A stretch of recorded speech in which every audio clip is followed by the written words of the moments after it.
Hi there and welcome to the latest vlog. Now, as you will have noticed, I'm on my own today. Mrs. Clark is fast asleep. It's an early morning video recording, so that means Sue's not available. But that's okay, because today I want to really focus on my time as, a privilege to be chaplain of the mighty Doncaster Rovers football club. But first of all, let's go back to my early roots in football, and it really happened when my dad used to take me to Boothby Park. In fact, if you look over my right shoulder, you see there a print of the famous Boothby Park that is no more, sadly, but holds many great memories for me going along there as a young lad. And indeed, there was a short period when me and my younger brother Phil, our dad and his two brothers Mervyn and Frank, we always used to go together, season ticket holders, sit down together in the stands and watch the matches. They were a very good team in those days, but it's great fun being together as the five of us cheering on the boys. So that was my grounding. I grew to love the game. Hull City, my team. And I'm pleased actually that all our three children are supporters of football. Kaz, our eldest, supports Port Vale. We used to live fairly near the ground, hear the crowd, all two of them, when they cheered the goals, which wasn't very often. Steph, our middle child, our youngest daughter, is a Hull City supporter, just like me. So thanks, Steph. Well done. You chose the best team. And Chris, our youngest, is a Norwich City supporter because we lived in Norwich for 5 years when he was very young. So his team are doing best, actually, of the three of us. Unfortunately, and very sadly, I've never been able to persuade Sue to grasp the love of football. In fact, in our early courting days, I took her on one occasion to Elland Road to see Leeds play. This was in the days when they had their great team. And she took her knitting along, and she was knitting away. And when Leeds scored and everybody jumped up, she was looking around saying, "What's going on?" Anyway, never mind. So I failed in that respect, but at least our children are football supporters. And that's a reminder, of course, parents, that our children learn so much from us. And that's a bit of a scary thing, isn't it? Because the things that we spend more time on, our passions, often our children pick them up. And that could be a good thing or a bad thing, depending on what our passion is. And I often make that point to parents who come to bring their children for baptism, that, if you just come on this one occasion, never come to church again, your children are going to pick that up. But if you show by your lifestyle that church and God is important, then often your children will pick that up. But anyway, back to football. So I'm in Doncaster now, the year 2007. And a very good friend of mine, Peter Amos. Peter was a Baptist pastor, now retired, but he is chaplain of Barnsley Football Club. And Peter came to me and said, the guy who is chaplain at Rovers, Brian, is wanting to step down, and would you consider taking that on? Well, that was both a very exciting opportunity, but also quite a scary one. Anyway, I went along to meet, to look around the club, met a guy called Mickey Walker, who was director of football at the time, and I said, yeah, I'll give it a go. So for the next 5 years, I was chaplain of Rovers, and it meant I think it was Friday morning, I used to go down to the training ground, just stand around, chat with the players, be there, really be a presence, and then go along to the football ground, talk with the staff there, and just spend a bit of time.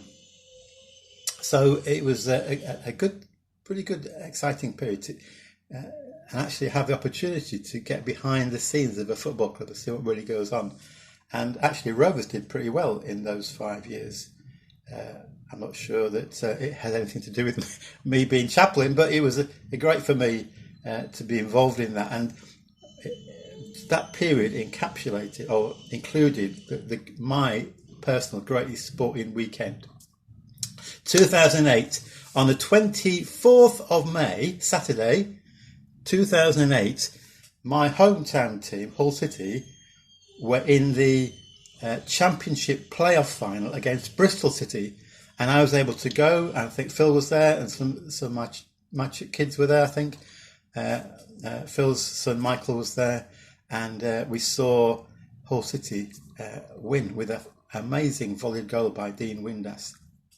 So they won 1-0 and they were promoted to the Premiership for the first time in their over 100-year history. That was a fantastic day. What made the weekend even better was that the following day, Sunday the 25th of May 2008, Rovers were playing in the League One playoff final against the mighty, or used to be mighty, Leeds. And James Hayter scored the winning goal for Rovers. So 2 1-0 victories. The Rovers were promoted as well. So that was a fantastic weekend. In fact, that Sunday was one of the only 2 occasions in my 30 years of ministry where I've missed a Sunday service. I got a friend to take my service on that Sunday. The other occasion was when my mum died. So great memories of my time as chaplain of Rovers, and one of the blessings was when Stuart Elliot, who was one of my Hull City heroes, came to Rovers for a short time. He didn't really do much while he was at Rovers, partly because of injury, but it was great to meet Stuart, who is a strong Christian, and to get to know him a little bit. In fact, I got a shirt signed by him for my brother Phil.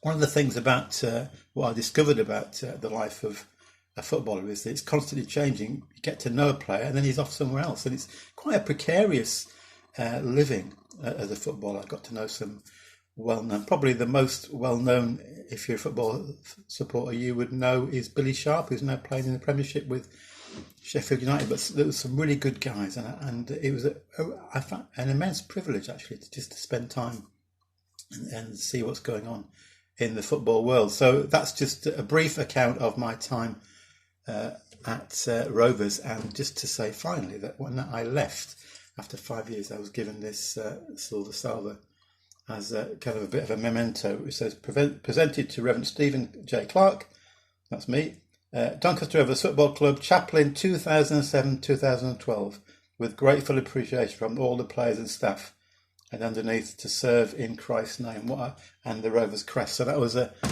totally unexpected but very much appreciated little gift as I left. So happy memories of my time at Rovers.